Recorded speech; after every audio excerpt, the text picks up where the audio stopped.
What's up, y'all? It's Charles Inniss, and today I want to talk to you about the connection between certainty and our motivation to pursue behavior change.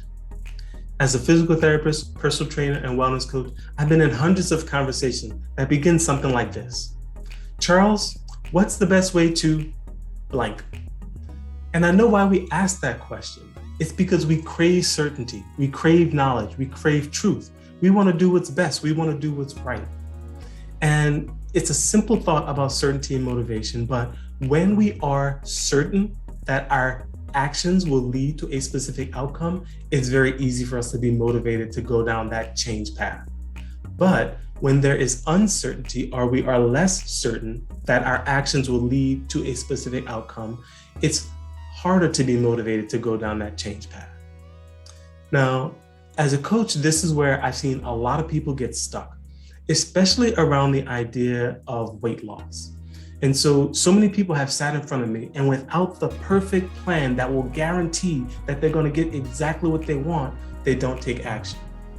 And I understand that when we go to doctors or health professionals, that we want them to lay out for us with some certainty what we should do to get to our results.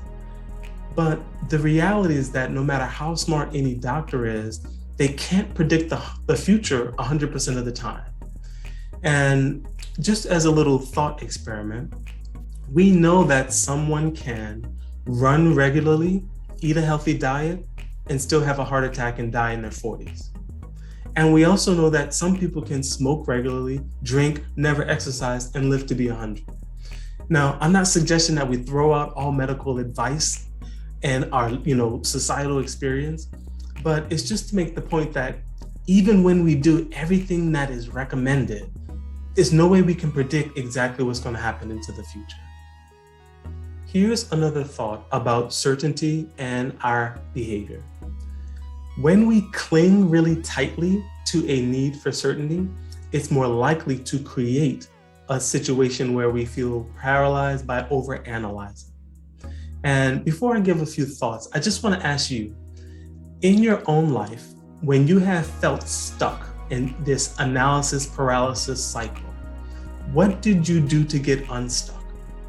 Okay, just ponder on that for a minute. Maybe life just conspired to give you a reason and create more urgency.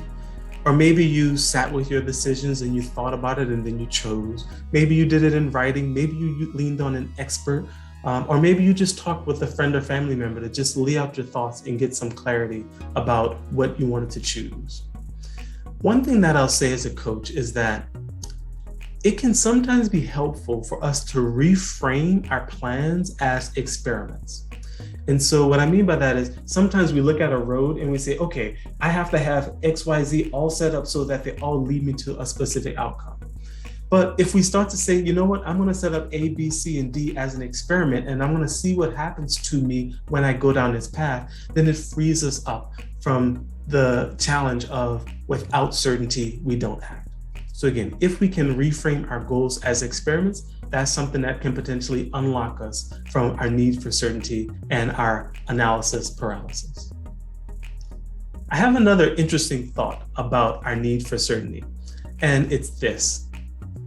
Our need for certainty changes based on what type of motivation we're trying to tap into. When we're trying to tap into our intrinsic motivation, our need for certainty goes down. And when we're trying to tap into our extrinsic motivation, our need for certainty goes up. And I'll give you some examples to make this point. When we think about our intrinsic motivation, it's our values, it's our desires, it's our interests, it's our curiosity, it's things that we love to do. And when we do things that we love, we value the behavior over the outcome. So let's say that you like to play games with your friends and family or play recreational sports. Generally speaking, when you play, that's the goal. The goal is to play, and winning is like the cherry on the top.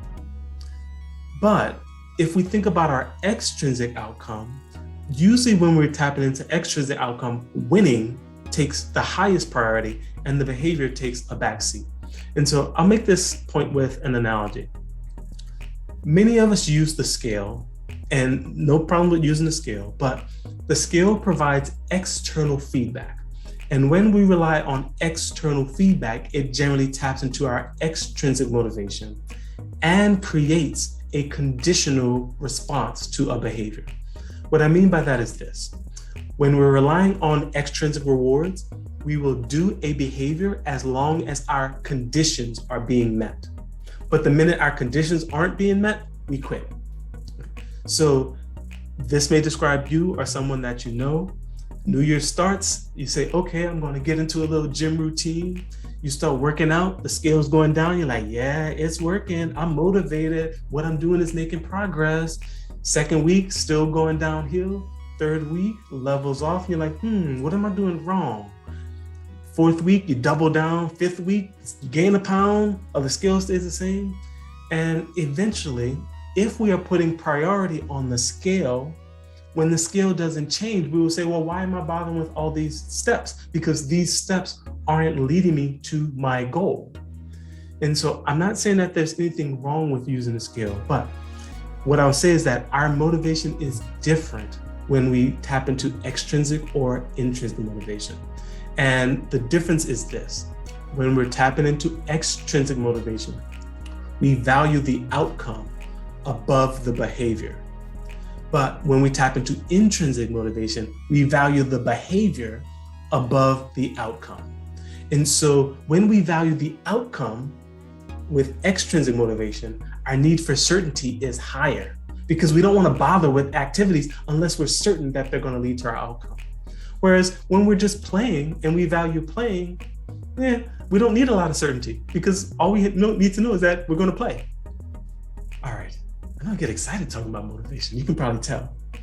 Well, I hope that I've given you some food for thought. And I'll leave you with a couple questions. The first thing is, I just want you to consider, what's your biggest takeaway in hearing me talk about certainty and our need for motivation and intrinsic versus extrinsic motivation?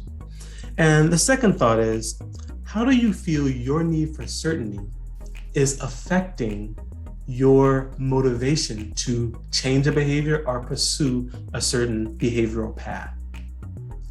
All right, so quick recap, and then I'm going to say bye.